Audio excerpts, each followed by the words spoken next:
بسم اللہ الرحمن الرحیم۔ یہ نئے سال کے شروع ہونے پر مبارکباد دینا اور ایک دوسرے کو مبارکباد بھیجنا، اس کی اسلام کے اندر شرعی حیثیت کیا ہے؟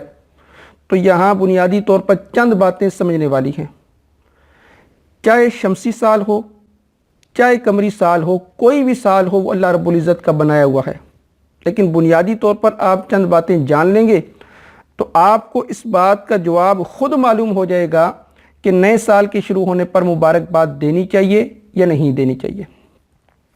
پہلی بات یہ سمجھیں، جب بھی کوئی چیز کسی قوم کا شعار بن جائے، چاہے وہ عبادت ہو، چاہے وہ اس کا طور طریقہ ہو یا اس کی عادت ہو، تو اسلام کا یہ مزاج ہے کہ حتی الامکان وہ اس سے بچنے کی کوشش کرتا ہے، وہ اپنے لیے ایک الگ راستہ چنتا ہے اور اس کے ساتھ مشابہت سے بچنے کی کوشش کرے گا۔ اس پر میں آپ کو چند مثالیں دوں گا۔ نبی اکرم صلی اللہ علیہ وسلم جب مکہ سے مدینہ آئے تو وہاں پر یہود یہ عاشورہ کا روزہ رکھا کرتے تھے، تو آپ صلی اللہ علیہ وسلم نے پوچھا یہ عاشورہ کا روزہ کیوں رکھتے ہیں؟ تو یہود اس کے جواب میں کہنے لگے جی اس دن ہمیں فرعون سے نجات ملی تھی۔ تو آپ صلی اللہ علیہ وسلم نے فرمایا اگلے سال اگر ہم زندہ رہے تو ہم عاشورہ کے ساتھ یعنی 10ویں محرم کے ساتھ 9ویں کو ملا کر اس کا روزہ رکھیں گے۔ تو آپ نے عبادت کے اندر بھی حتی الامکان ان کی مشابہت سے بچنے کی کوشش کی ہے۔ اسی طرح اماں عائشہ صدیقہ رضی اللہ تعالیٰ عنہ کی حدیث ہے، اماں جان فرماتی ہیں کہ نماز کے اندر یہاں ہاتھ نہیں رکھنا چاہیے۔ کیوں؟ کہا کہ یہود اپنی عبادت میں یہاں ہاتھ رکھتے ہیں، تو گویا کہ عبادت کے اندر ایسا طریقہ بھی صحابہ نے ناپسند کیا ہے جو دوسری قوموں کے ساتھ مشابہت رکھتا تھا۔ آپ صلی اللہ علیہ وسلم کی زندگی کا مطالعہ کریں نا، اس میں آپ کو ملے گا کہ جب آپ کنگھی کیا کرتے تھے، اب کنگھی ایک عام سا فعل ہے، ہر انسان روزانہ کرتا ہے، لیکن آپ جب کنگھی کرتے تو اپنے بال مبارک سارے پیچھے کر لیا کرتے تھے، اہل کتاب کی مشابہت اختیار کرتے تھے، لیکن بعد میں آپ نے اہل کتاب کی مشابہت کو چھوڑ دیا اور درمیان سے مانگ نکالنی شروع کر دی۔ اسی طرح آپ یہ مسلمان جو نماز پڑھتے ہیں، ابتدا کے اندر نماز کے لیے جمع کرنے کے لیے صحابہ پریشان تھے، آپ صلی اللہ علیہ وسلم کو بھی ابتداً یہ پریشانی تھی کہ کیسے صحابہ کو جمع کیا جائے نماز کے لیے۔ تو جب مشاورت ہوئی تو بعض صحابہ نے کہا جی آپ ناقوس بجا لیں، بعض نے کہا جی آگ جلا لی جائے، بعض نے کہا یہ کر لیں، بعض نے کہا وہ کر لیں، لیکن آپ صلی اللہ علیہ وسلم کو کسی بات پر تشفی نہیں ہو رہی تھی۔ اس کی وجہ یہی تھی کہ یہ ناقوس بجانا، آگ جلانا، یہ مختلف قوموں کے شعار تھے، اور آپ یہ چاہتے تھے کہ مسلمانوں کو عبادت کے لیے جمع کرنے کا ایسا طریقہ اپنایا جائے جو باقی اقوام سے مختلف ہو۔ تو پھر یہ اذان کا طریقہ اللہ رب العزت نے ایک صحابی کو خواب کے اندر دکھلایا، انہوں نے آ کر نبی اکرم صلی اللہ علیہ وسلم کو بتلایا، پھر آپ نے بلال رضی اللہ تعالیٰ عنہ کو حکم دیا کہ وہ اذان دیں۔ تو اس طرح مسلمان جو عبادت کے لیے جمع ہونا شروع ہوئے تو ان کو جمع کرنے کا جو طریقہ تھا وہ بھی باقی اقوام سے مختلف تھا۔ تو آپ یہ دیکھ لیں، اس سے اور آگے چلیں تھوڑا سا، یہود اور نصارہ یہ ہفتے اور اتوار کو عبادت کرتے ہیں۔ اب مسلمانوں کو ہفتے اور اتوار کا دن بھی دیا جا سکتا تھا، لیکن مسلمانوں کو الگ دن دیا گیا، جمعے کا دن دیا گیا۔ کیوں؟ ہفتہ اور اتوار یہ یہود کا شعار بن چکا تھا، ان کی عبادت کی علامت تھی اس میں۔ یہ ہندوؤں کی ہولی دیکھ لیں، ہولی کے اندر وہ رنگ پھینکتے ہیں ایک دوسرے پر، کپڑوں پر رنگ لگاتے ہیں، چہرے پر رنگ ملتے ہیں۔ تو کیا کسی مسلمان کو اس بات کی اجازت ہوگی کہ وہ اپنی تہواروں میں ایک دوسرے پر رنگ پھینکے، اپنے چہرے پر رنگ ملے؟ قطعاً اس بات کی اجازت نہیں ہو سکتی۔ آپ لباس میں دیکھ لیں، ایک ہے مسلمانوں کا لباس، ایک ہے غیر مسلموں کا لباس۔ علامہ اقبال نے کہا نا وضع میں نصارہ تو تمدن میں ہنود، یہ ہے مسلمان جنہیں دیکھ کے شرما ہے یہود۔ کیا مطلب؟ یعنی مسلمانوں کا کلچر الگ ہے، غیر مسلموں کا کلچر الگ ہے، ان کی عبادت، ان کا رہن سہن، ان کا لباس الگ ہے، مسلمانوں کا الگ ہے۔ کوٹ، پتلون، پینٹ، ٹائی، یہ ان کا لباس ہے۔ مسلمانوں کا ٹوپی اور پگڑی، سفید لباس، کرتا، یہ مسلمانوں کا لباس ہے۔ تو یہ لباس کے اندر مشابہت بھی انسان پر اس چیز کا لیبل، اس کی مور لگا دیتی ہے۔ اگر آپ پگڑی پہن کے رکھیں تو دور سے دیکھنے والا آپ کو یہ کہے گا یہ مسلمان ہے، چہرے پر داڑھی ہو، سنت کے مطابق آپ کا لباس ہو، تو دیکھنے سے پتہ چلے کہ یہ مسلمان جا رہا ہے. مگر اگر آپ کلین شیو ہوں اور اگر آپ نے ٹائی پہنی ہو، کوٹ پہنا ہو، پتلون پہنی ہو، تو جب تک آپ اپنی شناخت نہیں کروائیں گے اس وقت تک معلوم نہیں ہوگا یہ مسلمان ہے یا نہیں ہے. تو اسلام کا یہ مزاج ہے کہ اسلام نے عبادات کے اندر بھی اور طور طریقوں کے اندر بھی دوسروں کی مشابہت سے حتی الامکان بچنے کی ترغیب دی ہے. اس لیے فرمایا من تشبہ بقوم فہو منہم، جو جس قوم کی مشابہت اختیار کرے گا وہ انہی میں سے ہے.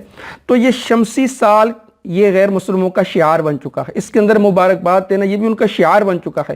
جب دین اسلام نے چھوٹی چھوٹی چیزوں میں ان کے ساتھ مشابہت سے بچنے کا حکم دیا ہے، تو کیا شمسی سال جب شروع ہو تو اس میں دین اسلام اجازت دیتا ہے کہ وہ ایک دوسرے کو مبارکباد دیتے ہیں، تو آپ بھی مبارکباد دینا شروع کر دیں. یا ہمارے جیلم کے کچھ ساتھی ہیں، وہ نام نہاد قسم کے اسکالر بنے، وہ کہتے ہیں کوئی حرج نہیں، آپ دے سکتے. اسلام کے مزاج کو نہیں سمجھا. اسلام کا مزاج کیا ہے؟ مبارکباد کب دی جاتی ہے؟ دیکھیں، مبارکباد خوشی کے موقع پر دی جاتی ہے. اب ایک سال ختم ہوا تو کون سی خوشی ملی؟ ایک سال کے ختم ہونے پر انسان کی زندگی کا ایک سال کم ہو گیا، اور ایک سال اگر کم ہو جائے اور انسان اپنی موت کے قریب ہو تو اس پہ انسان مبارکباد دیتا ہے یا افسوس کرتا ہے؟ افسوس کرتا ہے. اچھا، مثال کے طور پر اگر مبارکباد نہیں دی یا مبارکباد دینے سے دین اسلام نے منع نہیں کیا، چلے مشابہت کی وجہ سے اجتناب کرنا چاہیے، تو پھر کیا کرنا چاہیے مبارکباد کی جگہ؟ تو اس میں ہم اسلامی تہوار کو دیکھیں گے کہ اسلامی تہوار اللہ رب العزت نے اور سرکار دو عالم صلی اللہ علیہ وسلم نے کیسے منانے کا حکم دیا، کہ اسلامی تہوار کیسے منانے چاہیے. دو بڑے تہوار مسلمانوں کے پاس ہیں، عید الفطر، عید الاضحیٰ. تو اس میں کیسے حکم دیا کہ کیسے منانا چاہیے؟ ابن عمر انصاری رضی اللہ تعالیٰ عنہ فرماتے ہیں کہ میں حضرت واسطہ رضی اللہ تعالیٰ عنہ سے جب ملا، یہ مجموع الزوائد کی حدیث ہے، تو فرمایا کہ میں عید کے موقع پر میں نے یہ کہا تقبل اللہ منا و منکا. یہ طریقہ دین اسلام سکھلا رہا ہے، تقبل اللہ منا و منکا، یعنی اعمال کی قبولیت، اللہ آپ کے اور ہمارے اعمال کو قبول فرمائے، یعنی دعا سکھلا رہا ہے کہ ایک دوسرے کو دعا دینی ہے. اب دیکھیں نا، اسلام نے کتنی باریک نظر رکھی ہے کہ عید کی نماز کے بعد یا نمازوں کے بعد اب مصافحہ کرنا ایک عام سی چیز ہے، انسان روزمرہ زندگی کے اندر مصافحہ کرتا ہے. حدیث مبارکہ میں آتا ہے البادی بالسلام بری من الکبر، جس نے سلام کے اندر پہل کی وہ تکبر سے بری ہوگا. لیکن یہی سلام اور معانقہ اگر آپ نماز کی بات کریں گے تو سلف صالحین نے اس کے مکروہ ہونے کا حکم جاری کیا ہے. اور علامہ طیبی رحمہ اللہ تعالی نے تو فرمایا کہ یہ روافظ کے ساتھ مشابہت ہے. دیکھیں، سلام سے منع کر رہے ہیں. اسلام کے مزاج کو سمجھتے ہوئے سلف صالحین کیسا حکم لگا رہے ہیں کہ یہ مکروہ ہے اگر آپ مستقل اس کو عادت بنا لیں، یا آپ عید کی نماز کے بعد معانقہ کریں، یا آپ عید کی نماز کے بعد مصافحہ کرنا شروع کر دیں. تو یہ باریکیاں ہیں جن کے بارے میں بتلایا جا رہا ہے. آپ صلی اللہ علیہ وسلم کو جب خوشی ملتی تو آپ کیا پڑھتے تھے؟ الحمدللہ الذی بنعمتہ تتم الصالحات، یہ دعا پڑھا کرتے تھے. اور نیا چاند دیکھتے، یعنی نیا مہینہ شروع ہوتا، تو اس وقت آپ یہ دعا پڑھا کرتے تھے اللہم اہلہ علینا بالامن والایمان والسلامت والاسلام ربی وربک اللہ، یہ دعا پڑھا کرتے تھے. تو دین اسلام نے یہ سکھلایا ہے کہ اگر آپ نے کرنا ہی ہے نئے سال کے شروع ہونے پر تو ایک دوسرے کو دعا دیں اور دعا لیں. جیسے آپ صلی اللہ علیہ وسلم نئے چاند دیکھنے پر نیا مہینہ شروع ہوتا تھا نا، تو آپ یہ دعا کیا کرتے تھے. تو دعا کریں، کوئی حرج نہیں ہے. تو یہ اسلام کی مزاج کے مطابق ہو جائے گا آپ کا دعا کرنا. یہاں چند باتیں اور سمجھ لیں. یہاں جیلم کے کچھ نام نہاد اسکالر ہیں، انہوں نے یہ استدلال کیا جی وہ کوئی حرج نہیں ہے، آپ مبارکباد دے سکتے ہیں.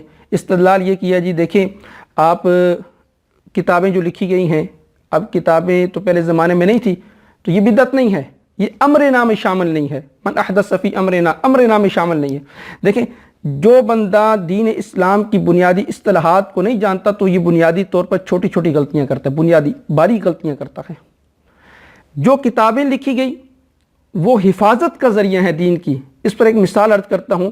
جب جنگ کے اندر بہت سے حفاظ شہید ہوئے تو عمر فاروق رضی اللہ تعالیٰ عنہ نے ابو بکر صدیق رضی اللہ تعالیٰ عنہ سے کہا کہ اگر اسی طرح حفاظ شہید ہوتے رہے تو بہت سارے قرآن کریم کے حافظ کے حفاظ کے شہید ہونے سے قرآن کریم کے ضائع ہونے کا اندیشہ ہے۔